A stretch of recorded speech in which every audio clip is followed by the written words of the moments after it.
शिक्षकांच्या वेगवेगळ्या मागण्यांसाठी आज राज्यभरात शाळा बंदचं आंदोलन सुद्धा सुरू आहे आणि राज्यभरामध्ये सर्व शाळा बंद असताना एकीकडे जळगाव जिल्ह्यामध्ये मात्र ज्या आहेत या ठिकाणी शाळा सुरू असून शिक्षक संघटना ज्या आहेत त्यांनी एक वेगळ्या पद्धतीने आपला जो पाठिंबा आहे या राज्यव्यापी आंदोलनाला दर्शवला आहे। आपण आता जळगावच्या लहाना शाळेमध्ये आहोत आणि या ठिकाणी जर आपण बघितलं तर आज नियमित पद्धतीने या शाळा ज्या आहेत शाळांचे सर्व वर्ग जे आहेत ते भरलेले आहेत, विद्यार्थी सुद्धा शाळांमध्ये आलेले आहेत आणि अशा पद्धतीने एकंदरीतच एक वेगळ्या पद्धतीचा पाठिंबा या शिक्षक संघटनांनी दिलेला आहे।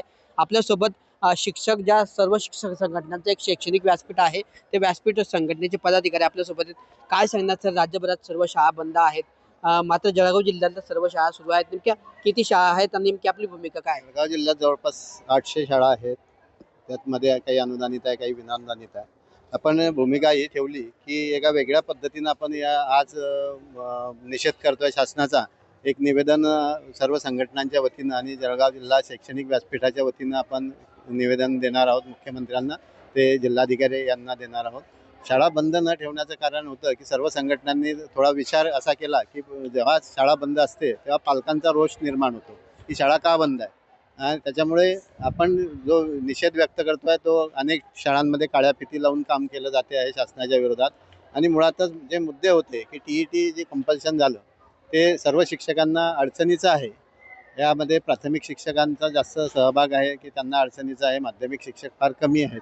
परंतु TET ही नंतर एकदा लागल्यानंतर TET देणं पुन्हा हे काही योग्य नाही। त्याचबरोबर शिक्षकांवरचे वाढते जे शैक्षणिक कामं आहेत ते सुद्धा कमी व्हावेत यासाठी सुद्धा आपण शासनाला निवेदन देणार आहोत। त्याचबरोबर शिक्षक शिक्षकेतरांचे इतर प्रश्न आहेत, काही वेतनाच्या संदर्भातले असतील त्या संदर्भातही आपण त्या निवेदनामध्ये त्याचा उल्लेख केलेला आहे। या पद्धतीनं आपण आज जरी राज्यामध्ये शाळा बंद आंदोलन सुरू असलं तरी संपूर्ण राज्य नसलं तरी बऱ्याच जिल्ह्यांमध्ये शाळा सुरू आहे। परंतु इथे जळगाव जिल्ह्याच्या शैक्षणिक संघटनांनी असा निर्णय घेतला होता की आपण वेगळ्या पद्धतीनं म्हणजे काळ्या फिती लावून काम करायचं आणि शासनाचा निषेध करायचा। त्याप्रमाणे या ठिकाणी शाळा जरी सुरू असल्या तरी शासनाचा निषेध आपण व्यक्त करतो आहे। सर, यामध्ये जे आहे शिक्षणाधिकारी जे होते त्यांनी असा निर्णय घेतला होता की जे आंदोलनात सहभागी होतील अशा शिक्षकांचं 1 दिवसाचं वेतन कपात केलं जाणार होतं। त्यामुळे त्या निर्णयाला घाबरून देखील बऱ्याच संघटनांनी ज्या शाळांमध्ये बंद ठेवल्याने असं पण बोललं जाते। नाही, तसा काही उद्देश नाही, कारण आतापर्यंत आम्ही बघितलं आहे अनेक वेळा असे संप केले जातात। राज्य शासनाचे संप झाले, त्याच्या आधी मागच्या वर्षी शिक्षक संघटनांनी जवळपास 7 ते 8 दिवसाचा संप केला होता, पण त्यावेळेलाही असंच शासनानं काढलेलं होतं। तसा पगार काही कापला जात नाही आणि आम्ही सामूहिक रजा आंदोलनावर जाणार होतो, म्हणजे रजा टाकणार होतो आम्ही रितसर सामूहिक रजा टाकणार होतो, एवढंच आहे। पगार कापण्याचा विषयच येत नव्हता। रजा जर असेल, आमची रजा शिल्लक होत्या त्या सामुदायिक रजा आम्ही टाकणार होतो। तेव्हा पगाराला घाबरून आम्ही काही शाळा सुरू ठेवलेल्या नाही। आंदोलनाला आमचा 100% पाठिंबा आहेच। तर अशा पद्धतीने राज्यात राज्यव्यापी शिक्षकांचं शाळा बंदचं आंदोलन सुरू आहे।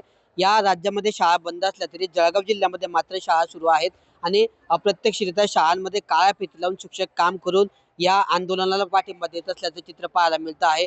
जळगाव जिल्ह्यामध्ये जवळपास 800 पेक्षा जास्त ज्या आहेत अनुदानित आणि विना अनुदानित अशा खाजगी शाळा आहेत, तसेच सरकारी सुद्धा शाळा आहेत। मात्र सर्व शाळा आज सुरू आहेत नियमितपणे। जिल्हाधिकाऱ्यांना मागण्यांबद्दल निवेदन दिलं जाणार आहे आणि एक वेगळ्या पद्धतीने काळ्या फिती लावून कामकाज करून या राज्यव्यापी आंदोलनाला जळगाव जिल्ह्यातील शिक्षकांनी पाठिंबा दिलेला आहे। मात्र राज्यातल्या सर्व शाळा बंद असल्या तरी जळगाव जिल्ह्यातल्या शाळा मात्र सुरू असून शाळा सुरू असल्या तरी राज्यव्यापी आंदोलनाला जळगाव जिल्ह्यात सर्व शिक्षकांनी पाठिंबा दिल्याचं पाहायला मिळतं आहे। कॅमेरा पर्सन चेतन शिंदेसह किशोर पाटील, TV9 मराठी, जळगाव।